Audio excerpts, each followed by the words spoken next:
Hello guys, Tollywood lovers ఎంతో ఆసక్తిగా wait చేస్తున్న రియాలిటీ షోనే బిగ్ బాస్. ఈ షో 9వ సీజన్ త్వరలోనే ప్రారంభం కానుంది. ఈసారి రణరంగం అంటూ నాగార్జున ఇప్పటికే అంచనాలు పెంచేశారు. కామన్ మ్యాన్ కేటగిరీలో కంటెస్టెంట్ను సెలెక్ట్ చేసేందుకు అగ్ని పరీక్ష అంటే ఇప్పటికే ప్రోమోను అయితే రిలీజ్ చేస్తారు. దాదాపుగా 40 మందిని ఫైనలైజ్ చేసిన వీరిలో బిగ్ బాస్ అగ్ని పరీక్ష ఈ పరీక్షలో నెగ్గిన వారే సోలో కంటెస్టెంట్గా అడుగు పెట్టబోతున్నారు.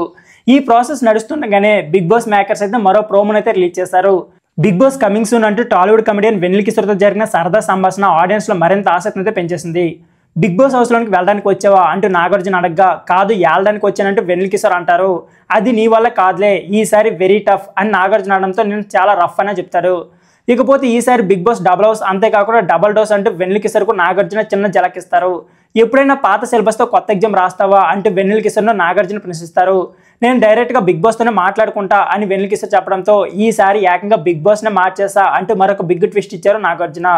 అందరు సరదాలు తీరిపోతాయి, ఈసారి చదరంగం కాదు రణరంగమే అనే డైలాగ్తో ప్రోమో ముగిసింది. ఇది చూస్తుంటే ఈ బిగ్ బాస్ సీజన్లో పాత బిగ్ బాస్ ఉంటాడా లేదా నిజంగానే కొత్త బిగ్ బాస్ తీసుకొస్తారా, మొత్తానికి ప్రోమోతో మరింత ఆసక్తితో పెంచేస్తారు. సో ఫ్రెండ్స్, ఇదే వీడియో. ఈ వీడియో నచ్చితే please like, share and subscribe my channel. Thank you for watching.